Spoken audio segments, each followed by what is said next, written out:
All right. I got a confession to make, ladies and gentlemen. And this is a tough one. I don't know how I'm going to say this, but I got to come out and just say it. I got to be honest. I was at the Travis Scott concert called Astroworld. This shit was wild, man. I watched a bum light an ambulance on fire.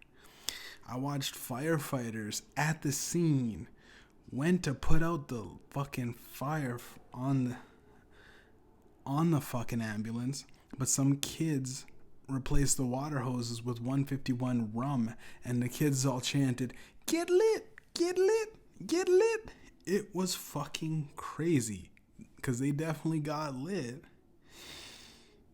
all night, alright, you know what I'm saying?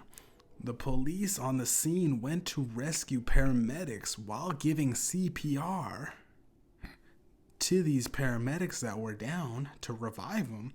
One of the crowd members stole their gun, badge, and the keys to the cop car. This shit was wild. Welcome to the Weekend Show, ladies and gentlemen. Weekend Show with Mediumjay. Now, I'll admit I was in the bag. Nigga was in the bag. You know what I'm saying? I was in the bag. I couldn't afford the upfront enclosed personal seats, right? I was in the nosebleeds, if you will. It was a big concert. Couldn't really see much.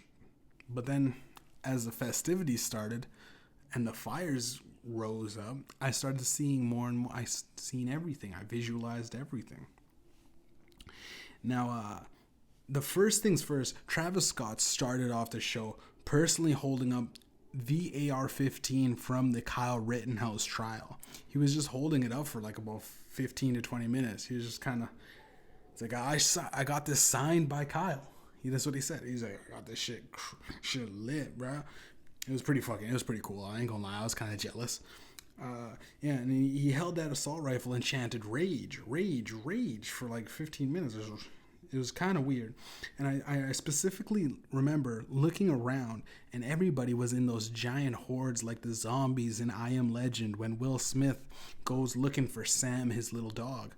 You know, he goes into that weird warehouse and the zombies are, that's what it looked like in the Travis. All the fans were just rage, rage, rage.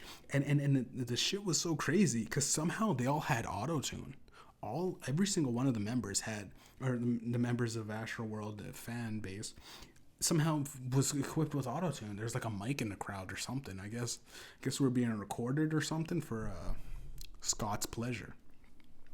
It was crazy. And then after about like 15 minutes of that, Travis Scott just comes up and tosses the fucking rifle into the crowd and goes right into sicko mode. And fuck, man, it was a banger. Sicko mode was a good song. It was crazy. The show was bonkers, right? I was the furthest in the back. Nigga was in the back. I turned to the wall. I turned to see the walls, and the walls are slowly closing in. Like the barricades are slowly compressing inwards. And it got to this about the size of like a football field. And this shit was wild because we had like 50,000 people at that concert. The venue held 50,000, but it moved into about 50,000. You know, it was like a small football field with about high school fans, like enough for that. Maybe 15,000 could fit in there, but it was 50,000 people altogether. So Travis Scott had to dwindle the numbers a little bit. He had to diminish the lives at his show. And it just shit was absolutely batshit crazy, man. I mean, it was bananas, boys. Ladies and gentlemen, I'm just going to say it. It was like, I couldn't imagine what would get worse than this. People started dropping in from helicopters from the sky. You know, they started dropping like planes like it was Warzone or Fortnite. You know, they dropped in with fully kitted military gear. And dude, we're talking fucking the armor, the guns. You know, we're talking scopes on the guns, lasers, they had night vision goggles, ATVs, Humvees, Sentry turrets, RCXDs. We're talking, you know, fucking, they had the whole fucking, they're ready for battle. It was a battle at this point. And then I seen at one point Travis Scott yelled out, "Release the hounds!" And he did it in a German accent, which was weird. He said, "Release the hounds!" It was fucking crazy, right? Because I didn't know Travis had a little German in him. But these dogs he just released a bunch of dogs, and they're rabid dogs. Viciously ran through the crowd. I think they had rabies. The dogs were foaming at the mouth. And they started chewing up the ankles of concert goers. It was fucking incredible. And fucking sure enough, some of the soldiers were doing in the dogs. It got wild. I didn't know, and he couldn't even fathom what was going on. At one point, members of the Taliban got on stage and fired RPGs into the crowd. People thought it was a t-shirt cannon at one point, and they're like, hit me. Blown up. Blown to smithereens. It was unbelievable. I couldn't believe what was going on with my own two eyes. I was still safe in the back, right? I was safe, but at this point, I'm starting to worry. I'm starting to get a little hesitant, if you will. I watched Travis hit a button. He just hit a button on his fucking detonator. He said, dude, and deadly nerve gas released into the fucking crowd. I just filled up the crowd with this biochemical gas. I'm not even sure what it was. It just filled the lungs of everyone, including me, and I was like, I was having hyperventilation. I couldn't breathe. The gas got all the way to the back. It hit everybody. We were all fucking on the floor screaming. Every single concert goer was like screaming, like, what the fuck? We thought we were all gonna die. We all looked at each other like, yeah, this is the last little bit of oxygen we have till our lungs filled up. And the only reason that there were survivors in this moment is because right when we seen our final breath and we thought we were going to die, and we saw the little light at the end of the tunnel, Travis immediately jumped into performing Antidote, his chart-topping debut single. Now, I'll admit, I was kind of pissed off when he released the deadly poison gas, but when he dropped into the auto-tune saying, "Don't you open up that window, don't you let out the antidote," I instantly forgave him. I mean, like, come on, man. This song's so good. This song is fucking so dope. It was a banger. It's a banger, you know what I'm saying?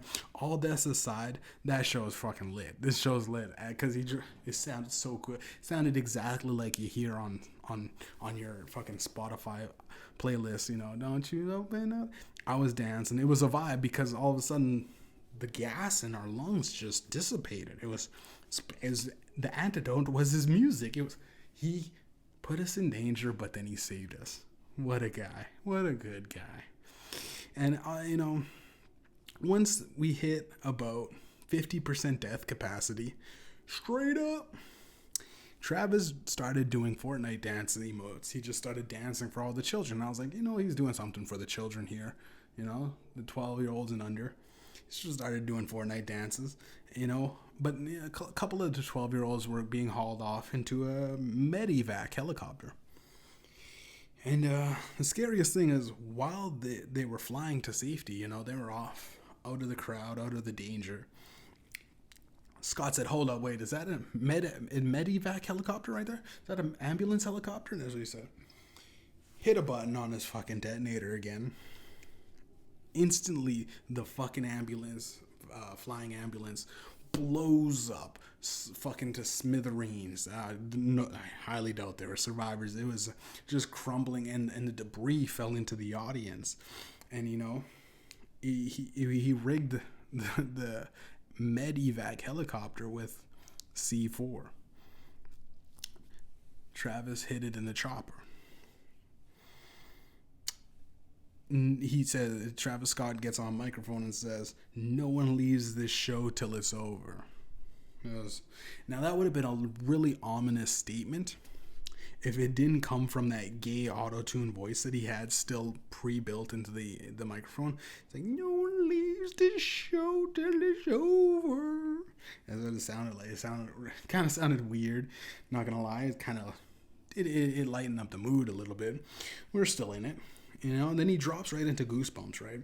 And I ain't gonna lie, Goosebumps is my shit. Goosebumps is my song, bro. That's my favorite Travis Scott song. I was there to hear, and I was like, yes, he played it. He played Goosebumps, right? I was fucking lit. I was dancing.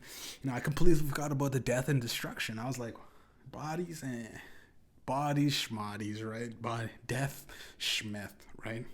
Death. A couple of people were jabbing each other with meth needles around the concert, but I was good. I was in the back. You know what I'm saying? We were safe. A little bit, a little bit in danger, but I like it. I like a little bit of danger aspect to it, right? And when Travis said, "Oh no, I can't fuck with y'all. When I'm with my squad, we can't do no wrong." That's when like the Taliban and the ex-military cops, they started raising their guns and chanting, "We can't do no wrong. We can't do no wrong," right? And I admit, man, like he really can't do no wrong, man. Travis Scott. Top level he's the top performer, I think, man. I was like, dude, this is wild, man. And I was having fun. We were all having fun. The crowd was back into it. He lost us with the gas, got us back with the antidote. He lost us with the blowing up of the children in the medevac. Got us back with Goosebumps. Let's go. And Kendrick Lamar came out that song, right? Came out that motherfucker in a full Juggernaut suit of armor. Like, we're talking, like, for those who don't know Juggernaut suit of armor, Juggernaut's like completely bulletproof helmet, bulletproof armor, impenetrable, inflammable, destruction. It's indestructible armor that you could just walk around and you can get shot. You can get riddled with bullets. You can't get shot. And Kendrick Lamar had dual machine gun turrets on both hands. It was like a mech suit almost. He was like one of those robots in that Blue movie. I'm stumped on that. What's that movie? One of those Halo games or something. He's just like in this mech suit, but it was like the Juggernaut armor with the machine guns held, and he was just started bursting and sweeping into the crowd with like his fucking two machine guns. Just screams could be heard from miles away, right? This is ridiculous, right? Kendrick Lamar, and to be honest, Kendrick Lamar on point. He's on point with his shots. He don't miss. He cleared out. He's seen a couple of people twitching. I guess the rigor mortis effect, where their bodies were convulsing. So he just ended up shooting them till they stopped moving. It was ridiculous. Like, it was a brr, brr, brr. And Travis's phone started ringing at that time. And then the song was over. Kendrick Lamar overstayed his welcome, and he just started firing the last few clips of his 400 round magazine into the air to just evade any air support that the people have called in. He just fired it into the crowd, into the air crowded space. It was a crowded space. You couldn't even call in a UAV at that point. It was so crowded. But yeah, Travis Scott's phone started ringing at this point, right? And once again, he stops the show. He says, "Stop the show. My phone's ringing." Right? He stop the show. My phone's ringing, right? And then this time, the crowd was a little bit worried and hesitant. They started to get into a defensive stance. They got really low, got their arms up, and they started to duck and cover, bob and weave. The music stopped, and his phone's still ringing. Everything is complete silence. You can only hear the phone ringing. Brr, brr, brr. He says, "I'm in the middle of my set, guys. Does any beautiful lady want to answer my phone? Any beautiful young women? Anybody in the crowd can pick up my phone." That's what he said. Suddenly, hundreds of girlfriends, all of the girls that, my girlfriend, she ran up on the stage, came running to try to hold on to Travis's phone and answer it, and maybe possibly go through some sort of, lucrative text messages, or maybe there's a dick pic on his phone. That's what they thought, I think. I don't know. I'm not too sure. Women, bitches love to do that shit. Love to go through a nigga's phone, right? So, hundreds of these bitches just start flocking to the stage. And it was crazy, right? Because I seen Travis Scott, right? He tossed his own phone backwards like it was like it was a bouquet at a wedding. Astroworld Warzone tosses his phone in the back like a bouquet, and then he immediately gets lifted up into this platform. And to be honest, I was having like suspension of disbelief because I couldn't believe this platform. I don't know, didn't see this platform. It didn't have a fucking. It was just suspended in midair with nothing. It's just, there was like no base. There was nothing on the sides of it. There was nothing on top of it. It was just it was a circle disc hovering, and it hovered up, and then Travis Scott hovered up into safety, and in a big dome, titanium dome bubble went right over him, and it was completely soundproof, completely bulletproof. It was completely inflammable. It was safe. He was completely safe. And the women still trying to rush to get the phone, and they all started piling up on each other. And then, you couldn't hear nothing. Just the and the phone was still ringing, right? And the lucky girl that got the phone in the middle of the huge pileup, it was like a football game pileup. Like, it was fucking ridiculous. He's a lot of crushed limbs and broken ribs. The crowd goes silent. You could still hear that phone, and you could hear a pin drop. And the phone, and the girl that got the lucky girl at the bottom hit that button, clicked it, and said, "Hello?" Instant explosion, right? Fire evaporated every one of those chicks in the pileup. Instantly ashes. Travis comes out of the bubble and emerges in a costume change. It was fucking crazy. He's brand new costume. I was like, damn, man, that was quick. And immediately drops into his chart-topping smash hit, Pick Up the Phone. And I was like, God damn, he brought us back. He brought us back. And I was lit, man. Pick up the phone. And it was fucking clever too at that. It was clever theatrics, right? I ain't gonna lie, it was pretty fucking lit. It was pretty straight up. It was lit. So fucking hype. It was so hype, man. It was nice because then Young Thug came out, right? And Young Thug always likes to do it big, man. I'll admit that guy does it huge, right? This guy came out on a $11 million Neiman Marcus limited edition fighter bike, right? And pulled off a ramp. I didn't even know what the ramp was. The ramp was just retracted from the platform, and it just fucking. He was fucking Young Thug was doing wheelies and burnout and spinouts, and he's just kind of moving his bike around, and a lot of smoke was coming out.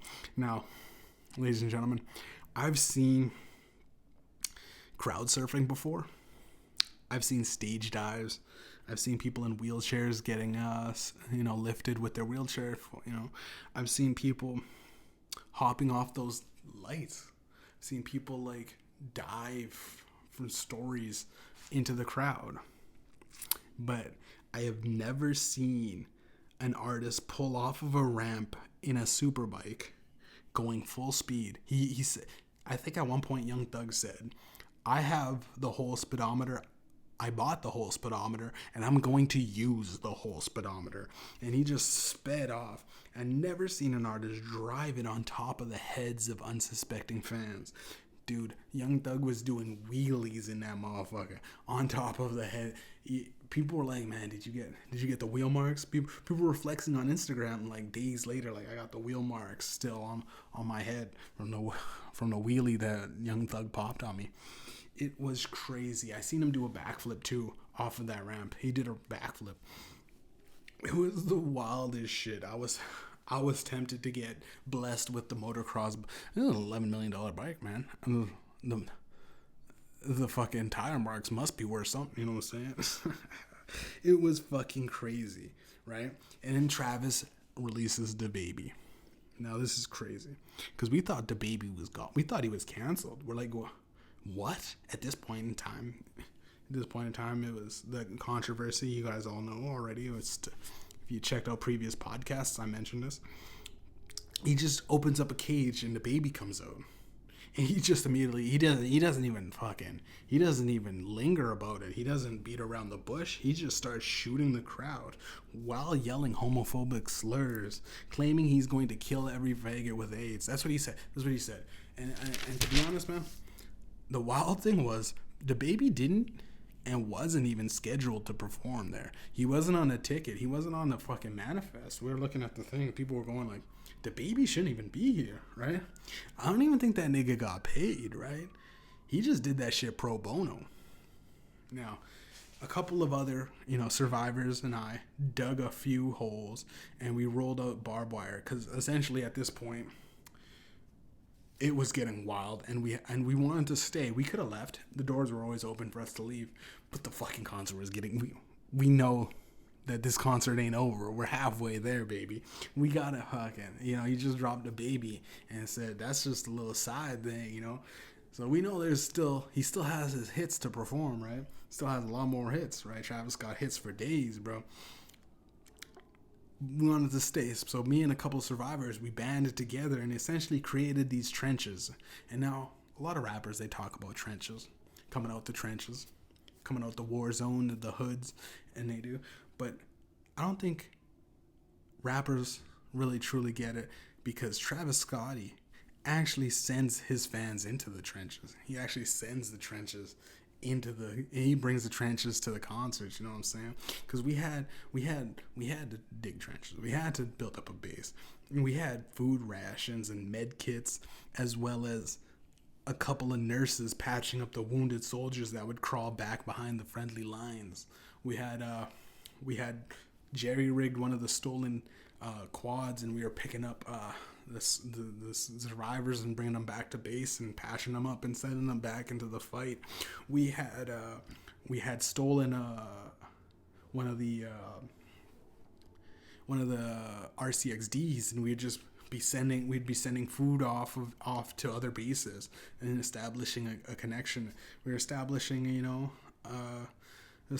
some sort of guided community.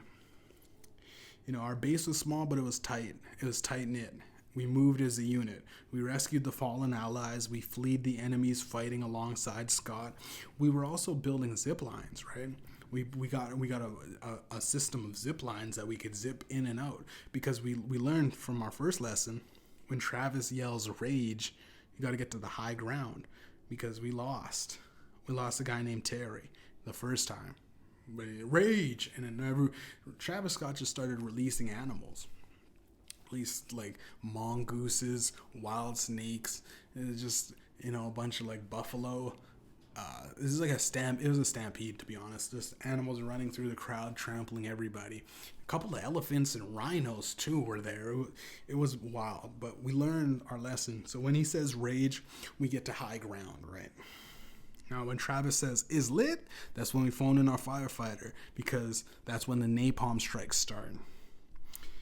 When Scott says, straight up, don't look up because that's when the artillery hits. The artillery strikes hit. The shells from the sky start raining down.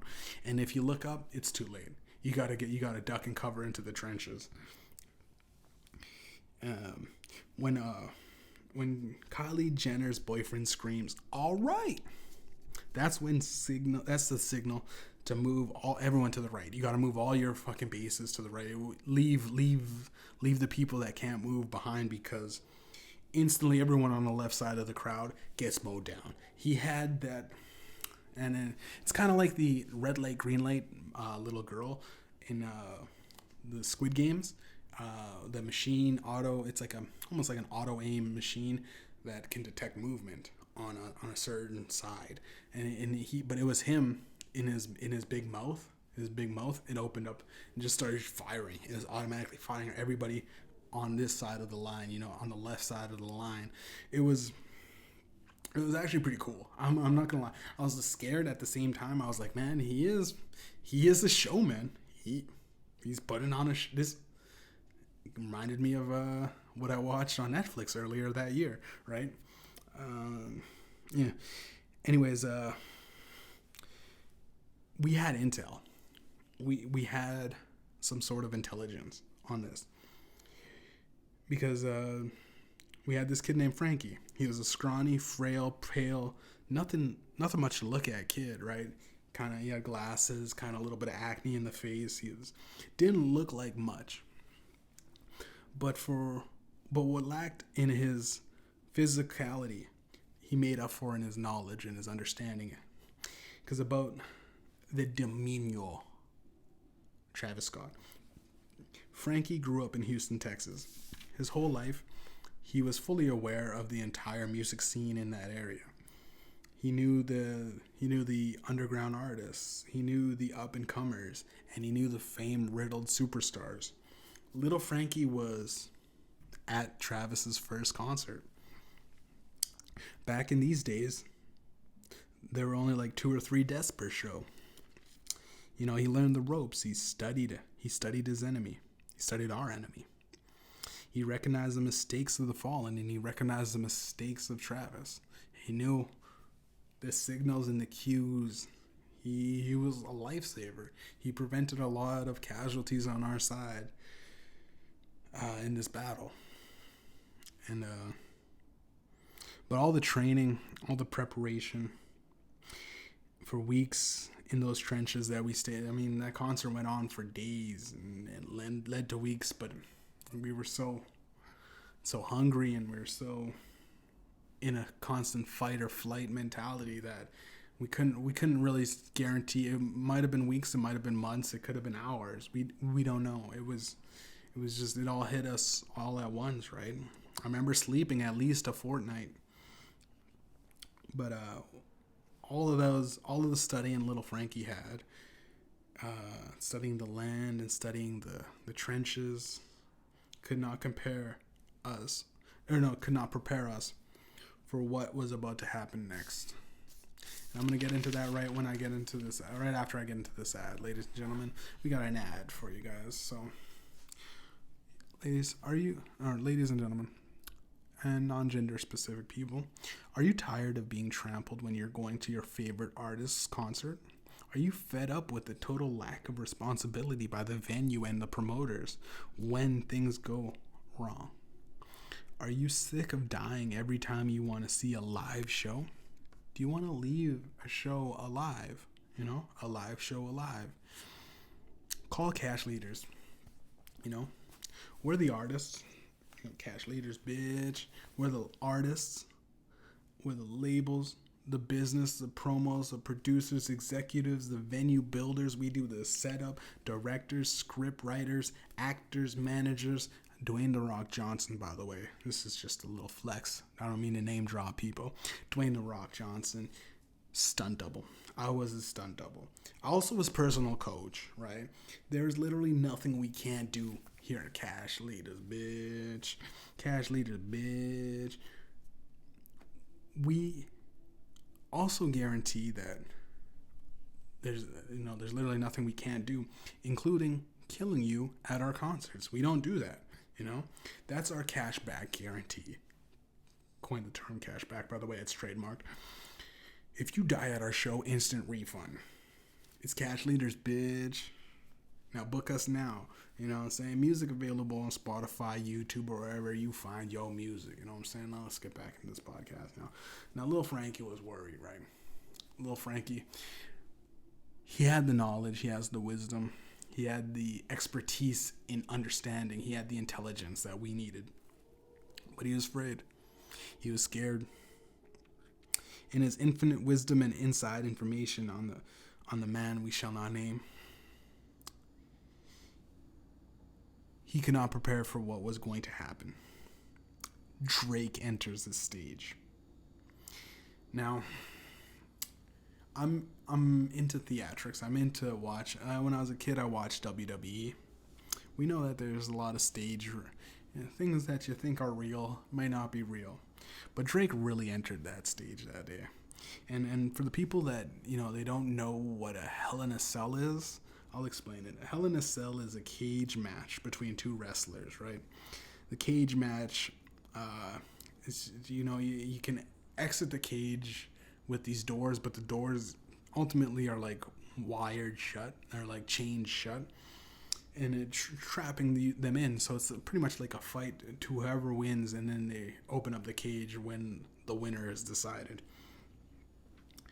Now imagine that but for 50, imagine a cage for 50,000 fans, right? This cage closed in on all of us. We lost our base. We lost our medical staff, like 30% of our medical staff. We lost a whole lot of our equipment. We lost 50% of our equipment. We lost dozens of men that were fighting alongside us just because the cage came down and crushed almost everything and everyone in unrelentlessly, you know, relentlessly or unrelentlessly. It doesn't matter. Either way, the people are gone. Frankie was losing his mind at this point, and I don't want to be the guy to out Frankie, but Frankie pissed himself. I'll lay that out there right there. He pissed himself because there's a wet spot in his groin area. He was scared. He was scared. He was terrified, right? He never expected Drake to come out of this, because Drake wasn't there the previous times. So, but Drake starts off, before that, I remember, because he was so scared, right? Frankie was so scared, little Frankie. He went to go kill himself. He went to go pull the gun, put a gun to his head, and he went to go pull the trigger, and I knocked it out of his hands. I pulled him aside. I said, "Get a grip, man. Drake's here. Look me in the eyes. Stay alive. Look alive." That's what I said. Look alive. Look alive. And he's like, okay.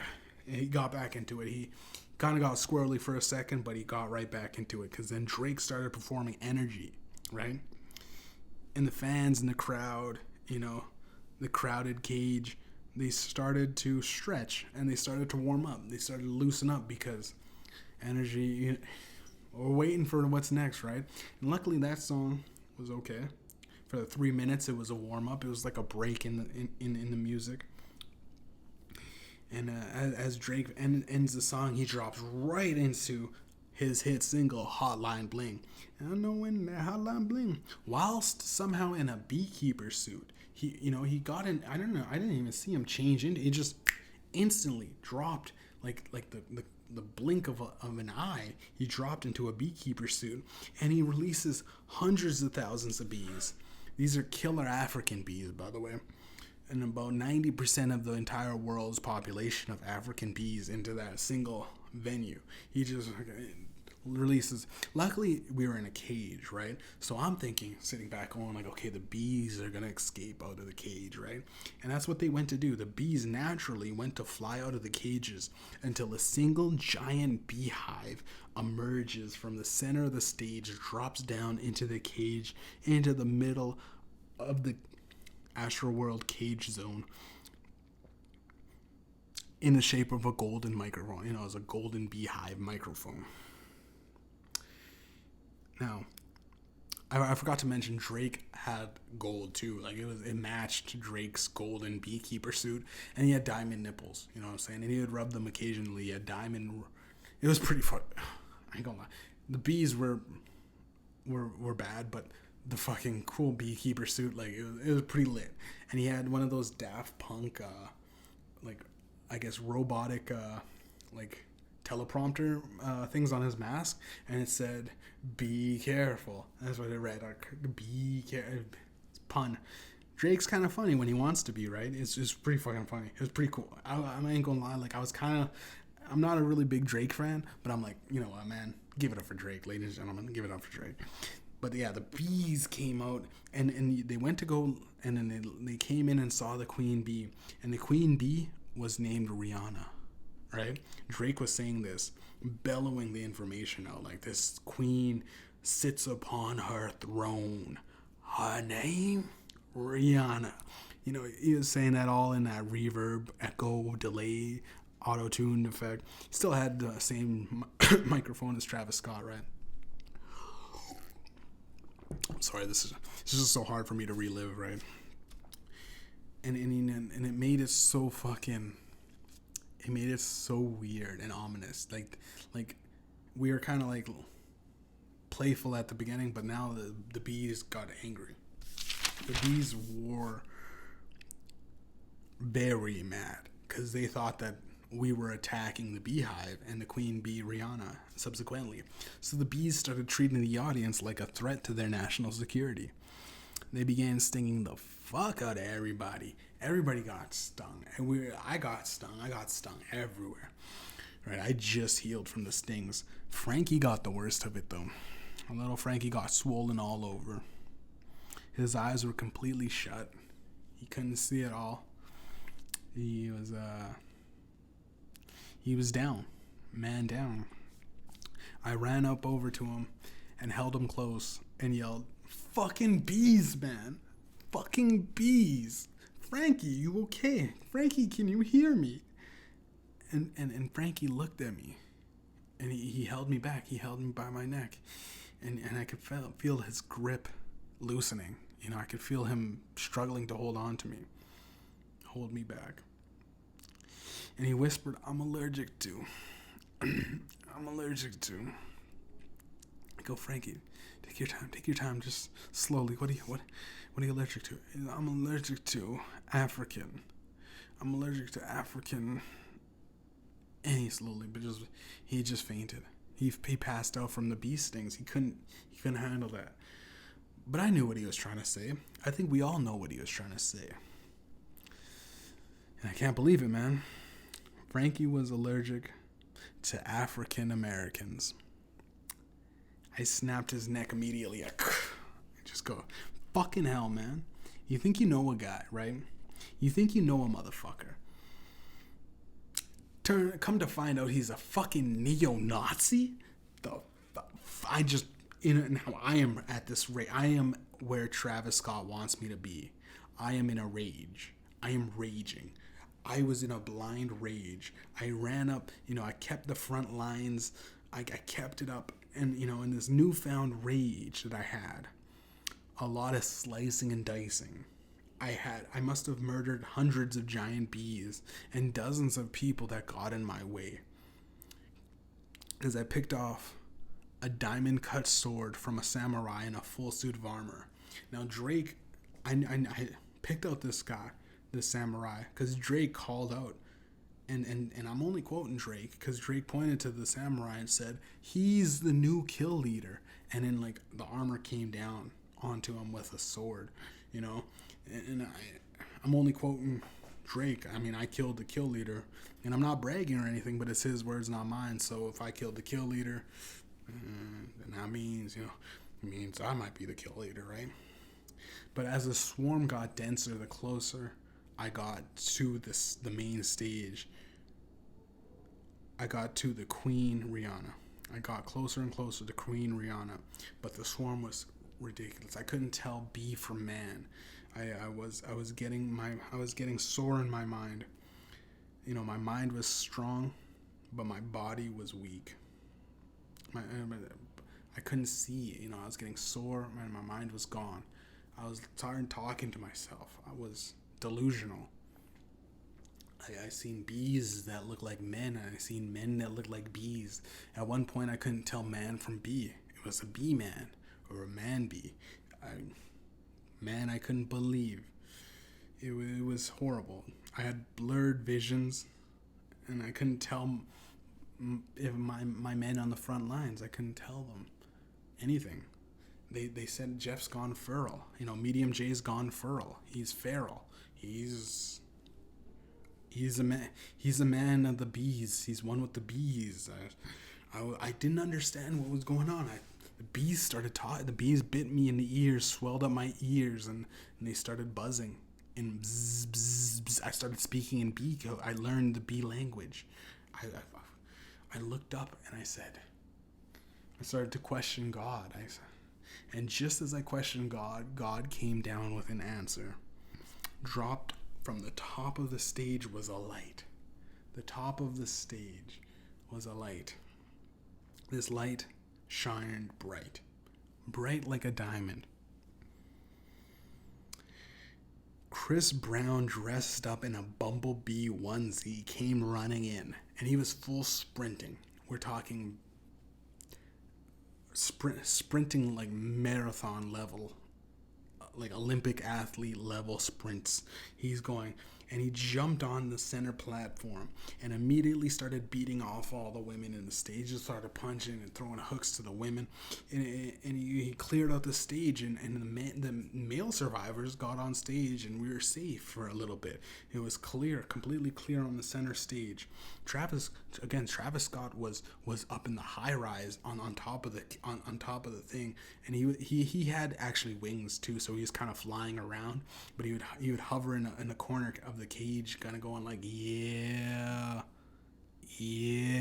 because it was total destruction, by the way. Total, because you got to remember, the bees were one thing, but there were still military people fighting. There was still what did I say? The dogs were still on the loose. The animals from the stampede were still roaming. They were kind of carelessly roaming away. Elephants were still stomping people. It was the gas. I mean, the gas dissipated, but it was still kind of like the linger of like a pepper spray effect. So which ultimately riled up the bees even more. But yeah, Travis Scott was like flapping his wings, like yeah. And then he would occasionally hover back because he was still in his safety bubble, still around his safety titanium bubble. But yeah, Chris Brown gets on stage, grabs the golden beehive in the shape of a microphone, and immediately starts decking Rihanna in the face, just constantly, just beating the shit out of her. He threw hooks that would make Mike Tyson proud. He was throwing lefts, right, left, right, left, right. At one point, elbows, and he was like, he beat Rihanna to death, right? And once Rihanna was dead, and this was insane. I mean, it was insane, violent. I mean, we were all kind of violent, but this was like, it made everybody just drop their weapons, drop their, pickaxes, and crowbars and machine guns and nuclear devices. It just dropped it, and we watched Rihanna just getting her face bashed in. Rihanna, the bee, getting her little bee brains beaten to pulp from fucking Chris Brown in a bee suit. You gotta remember, it's a bee furry onesie, one of those like ones you wear to pajamas. He's just beating the shit out of Rihanna, right? And once Rihanna died, right, and the queen bee Rihanna instantly just, the bees just fled. The bees fled in a sign of retreat. Travis Scott got on the microphone while he's in the corner, like. He said, I wanted to thank everybody for coming out to the show. Thank you for taking part in the Astroworld festivities. And here's the thing. Chris Brown was like, he hit the, and he went into a smoke, and he was standing next to Drake at the time. And him and Drake both disappeared. We don't know what happened. Drake said later on social media that he beat up Chris Brown. Chris Brown said, I don't know what happened. But Drake had a little bit of a cut on his lip. Chris Brown had a little bit of a gash on his forehead. We don't know what happened that time. We don't know what happened. But, everyone there's two sides of the story. But three if you count what actually happened. You know what I'm saying? But yeah, Travis Scott got on microphone, thanked everybody. He said, thank you for taking part in Astroworld Warzone. This year was lit. Straight up. All right. Now join next year's festivities for the Astroworld Armageddon. I promise you it's going to be better than ever. That's been the Weekend Show with Mediumjay, ladies and gentlemen. I just wanted to get that off my chest. I was at the concert, the Astroworld Warzone, and I've been sitting on this for a while, and I truly felt like it was my time to come forward. And I can't wait till next year because, man, how can he said he's going to top next year he's going to top next year. So I pre-ordered tickets, and your boy's going to bring a couple of his friends, man. I'm training right now, baby. Let's go.